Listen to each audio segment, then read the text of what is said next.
Welcome to BP Farming. Today we're picking up an auction buy. We got an online auction. I'm here at the auction yard. We bought a drive-over conveyor that's going to allow us to dump our trucks without sliding a swing away underneath the truck. Be able to just drive over this. As soon as I can find it, I'll show it to you.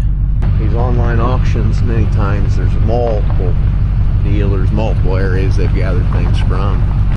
Well, I found it. We bought a Brandt Grain Deck. It's got a 10-horse single-phase motor, so it'll plug right into our bins. So this is my first look at it. It's a 2022 model. Oh man, this is nice. You're always taking a gamble when you're on the online auctions. You take a gamble when you buy something, you don't look at it. Good, I can tow this home. Just hook it to the truck. Now this is electric motor. This will be nice because our small tractors don't have the hydraulic power to run one of these. This grain deck will also feed 13 or a 10-inch auger. And if it's under capacity, it doesn't hurt because it's just a belt. But you literally drive your semi up and over, and you stop here and your hopper dumps on that. This transfers to your auger right here. Yeah. Man, this is a nice one. Wow, it's like new. You talk about luck. We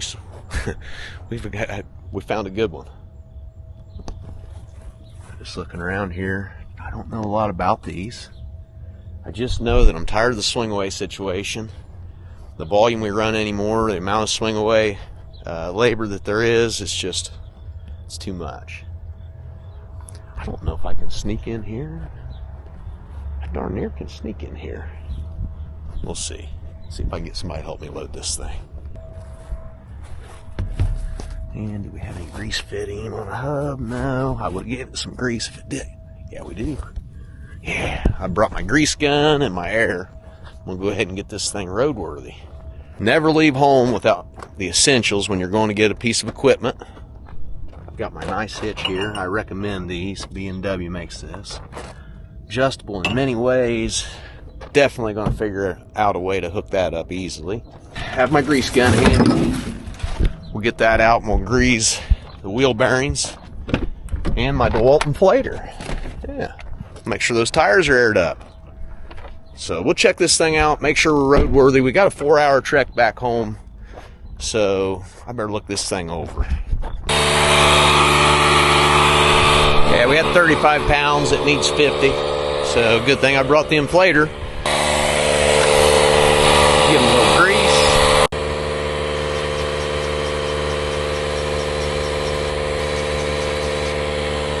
Main thing's getting the cords tied down. I put the hydraulic line to it in there and just kind of making sure there's no hoses that can drag. Got my bucket of spare parts. Man, I could almost get this thing. Improvise. Dang, I just can't quite get in here.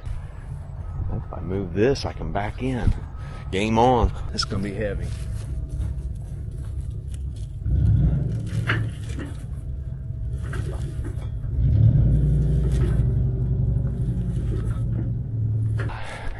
I can make that turn. We're gonna see. I think I can get this out of here without help. I'm gonna be a while waiting. There's a lot of people waiting on the loader, so we'll see what we got. This is all the parts to convert it back to hydraulic drive even, so pretty nice. Man, this is extremely nice.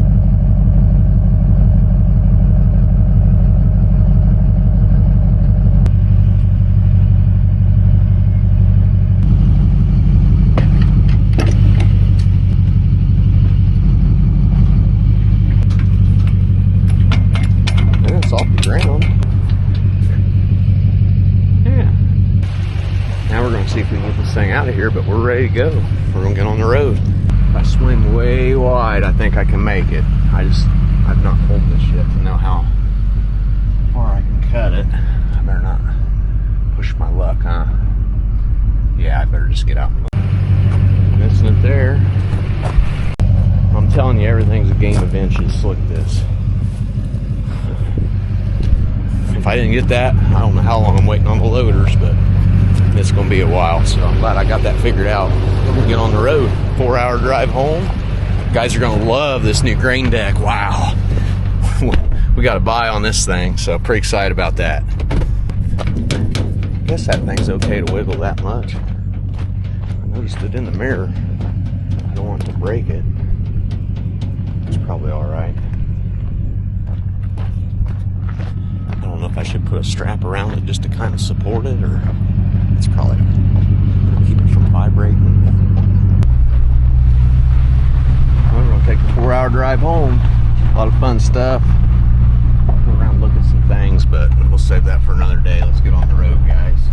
Hey, there's a twin-drawer old wagon. I seen a twin-drawer old Chinese tractor here too. Somebody bought. I would have bid on that if I would have known it was here. It's fun to look at the auctions.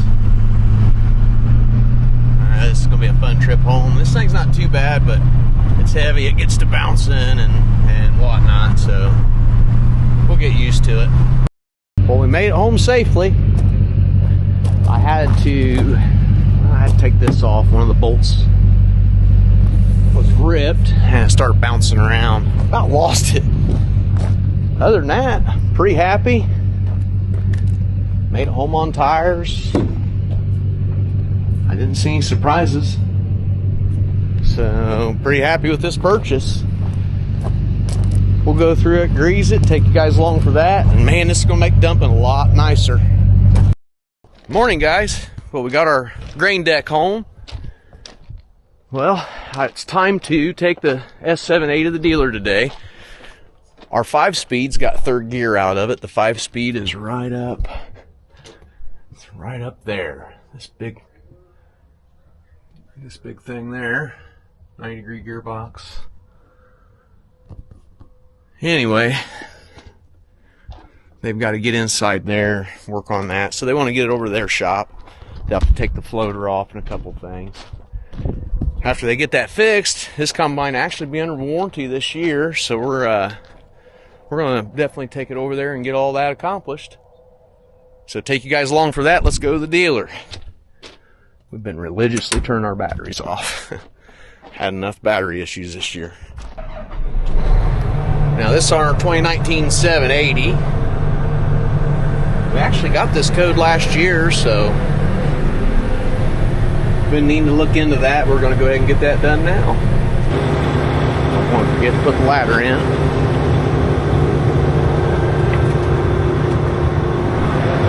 Otherwise, we're ready to go down the road. Okay. Get ready to get on the road here.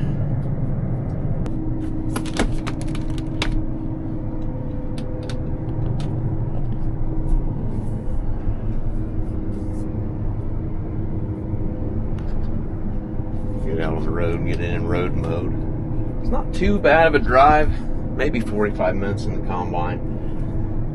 Mid-morning like this is a good time to leave, so everybody's already at work. Road's kind of clear. It's a straight shot on the highway.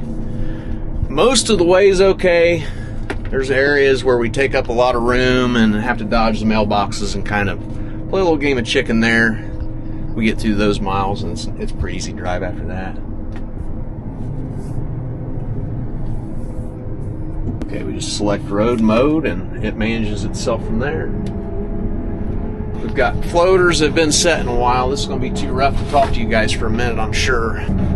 Big floaters, after they've sat, they get flat spots in them, and really the first couple miles we're going to bounce pretty violently. That's just part of running the big floats.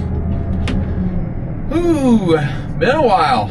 Driving a combine down the road's not for the faint of heart at times. Sometimes it's not too bad. Get on the road.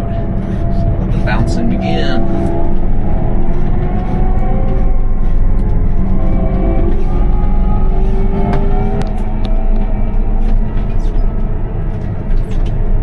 Won't be long. I'm guessing we cut beans late next week. If not, it'll be the week after. So we're coming up real close on bean cutting time.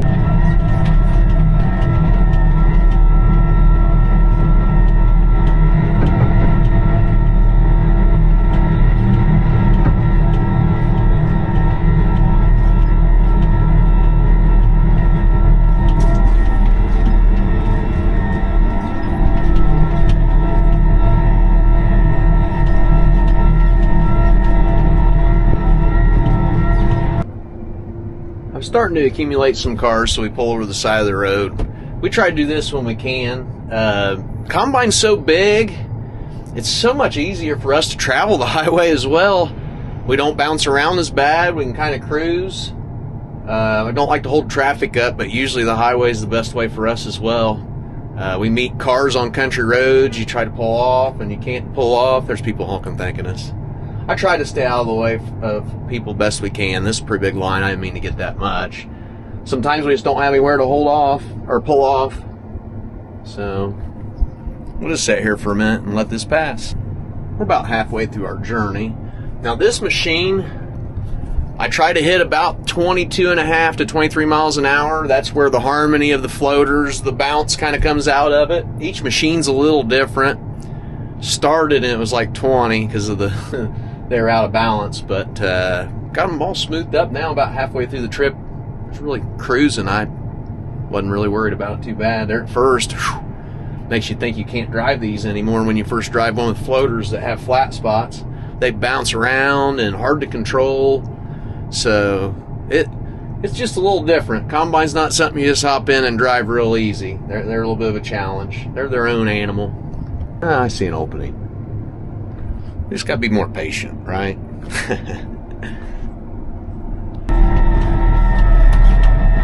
Cruising along about 22 miles an hour. We're almost there. We're getting on a nice, wide, 4-lane highway. This is where it's easy to drive a combine. You got a lot of room. Don't have to worry. I can even take my hands off the wheel. Not for long, though. Combine's a handful to drive most of the time. Just got to keep your eyes open and realize that the road is not wide enough for you in many areas, that you have to stop, and just got to be aware of that, especially mailboxes on these 2-lane highways. They're kind of tight. I don't have to tell you about the country roads anymore. I mean, we're bigger than the country road, and if the trees aren't trimmed, I have trouble getting there through there too. So we're maximum height, maximum width.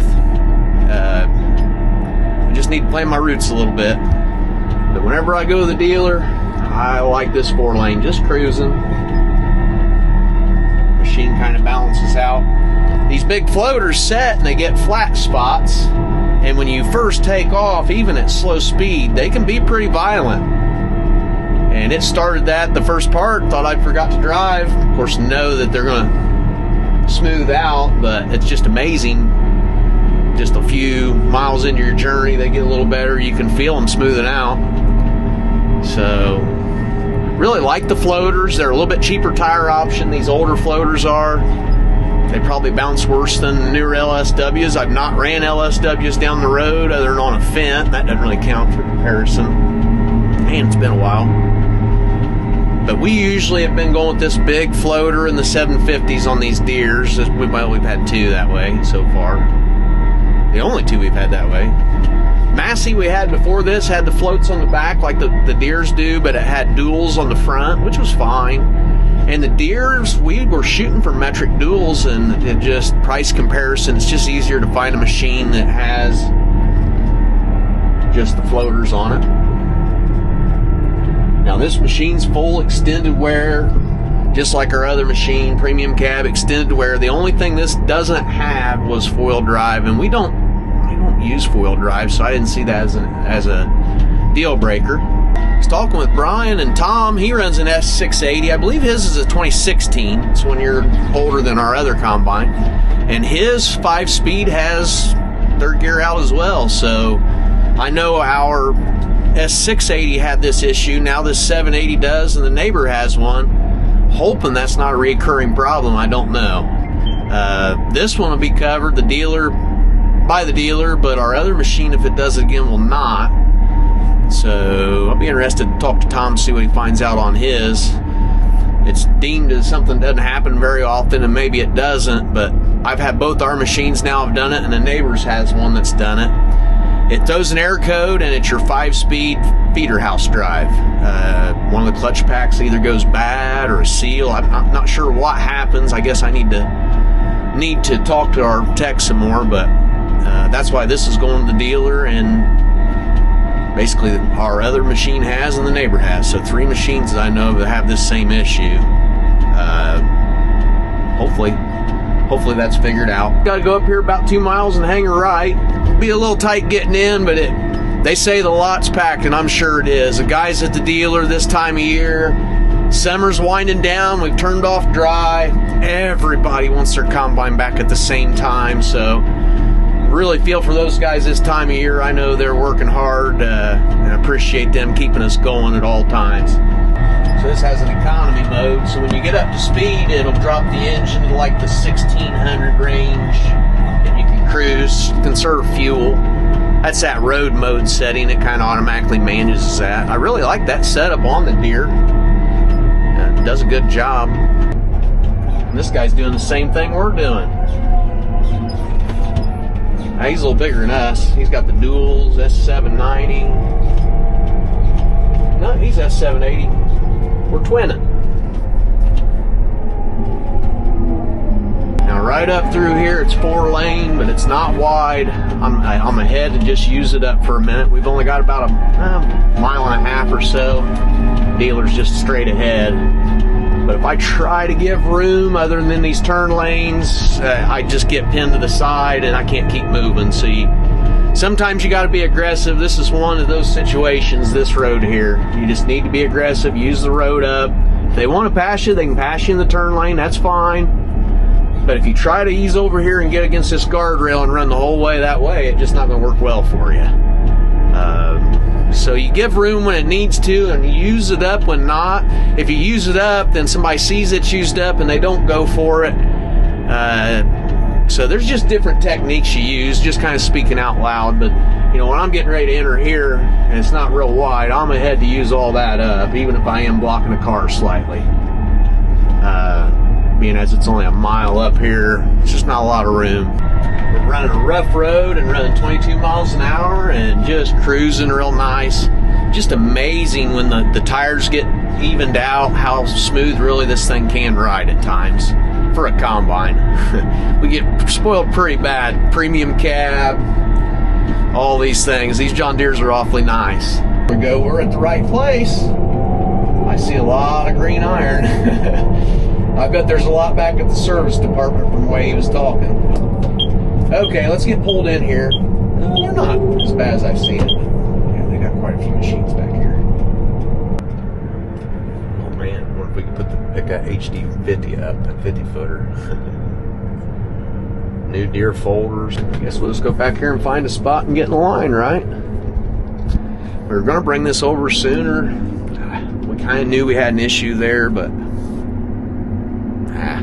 win some, you lose some. We do pretty good getting things accomplished. We've got the other machine ready just in case. These guys are pretty good about turning around. I just know how busy they are, so makes it tough. Well, we'll go get checked in.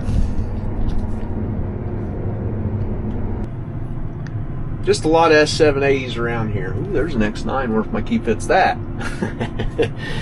We'll have to get a chance to demo one of those. If they have one in the neighborhood, I imagine the guys will drop one off.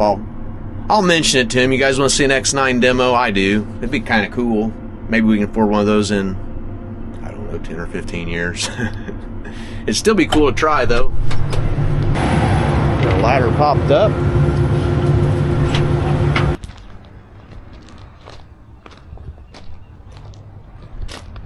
Right there's an X9. I hear a lot of good about them. We need to try one sometime, just for fun. And who knows, maybe we like it. I don't know. Not sure how much harder they are to work on. Don't know a lot about them. Just knew it's out of our budget. Maybe we'll do some learning on that this winter, guys, on the X9. Let's go in here. Huh. We've looked at them before, just not a lot.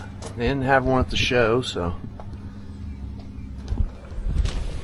Cool. It's an X9 1000. That'd be closer to what we'd be looking at probably instead of 1100. It's on tires. Have to do some learning. Been getting the semis all tuned up. Oil changes, grease the drive lines, check the rear ends. New wipers. We do oil changes once a season for the most part, blow them out, so it's got a lot of the debris. We haul in wet seasons a lot, so the trucks get really dirty inside.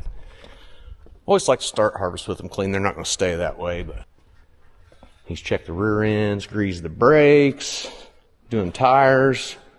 So far, we've only got one tire, this one, that was flat out of all 4 trucks, which is really good for us. We normally have more tire issues than that. He's got the C12 all changed, been checking things. Going to back it out, blow the radiators out. A few more things, but the semis are coming along.